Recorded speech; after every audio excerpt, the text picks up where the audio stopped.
Life after high school was challenging for me. I couldn't go to college due to financial problems in my family.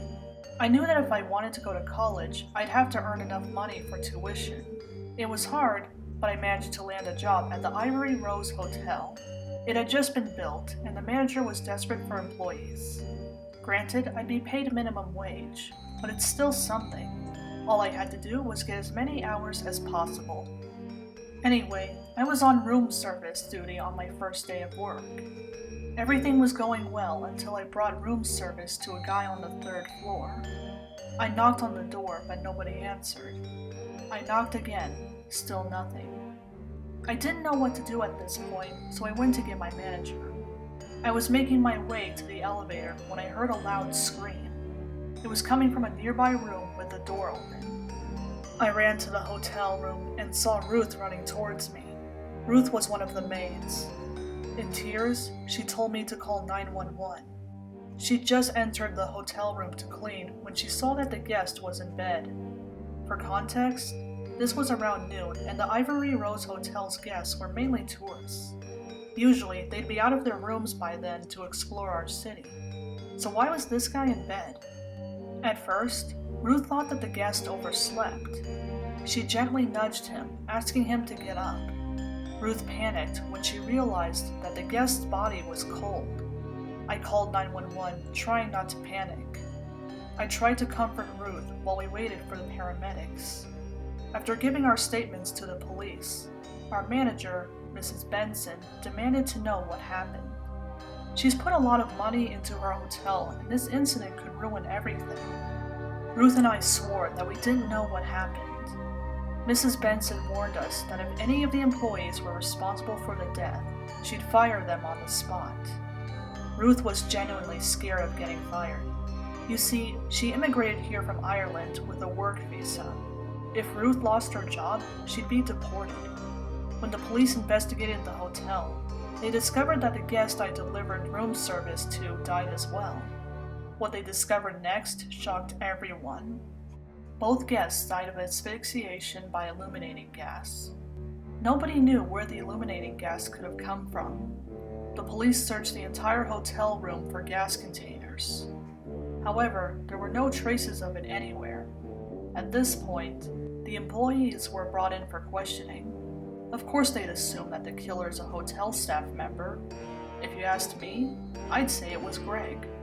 Greg was this guy who strongly opposed the construction of the Ivory Rose Hotel. He rambled on about how the empty lot the hotel was built on should stay empty. No one knew why Greg was so worked up over some lot. One of my coworkers made some joke referring to the Poltergeist movie. I should probably mention that I'm not too familiar with my town's history. I have no idea what stood in that lot before the hotel. Yet somehow, I'm sure that it was never a cemetery. Out of curiosity, I asked Mrs. Benson about the history of our hotel's location. She said she didn't know anything. The person who sold her the lot didn't mention any history. For all we knew, the lot had always been empty before the hotel. That answer satisfied me, and I never thought of Greg's ramblings again. 3 days passed, and the police couldn't find any leads. That's when the Ivory Rose Hotel was faced with another tragedy. Another guest was found dead in his room. What's even worse was that he died the same way as the last two. Once again, nobody could figure out how it happened. From that day on, a guest died daily. For some reason, the Ivory Rose Hotel was never forced to close. Mrs. Benson had security cameras installed in hopes of finding the killer. To everyone's horror, the cameras didn't catch anything. The death seemed to occur in the middle of the night. However, the footage didn't show anyone going in or out of the victims' rooms.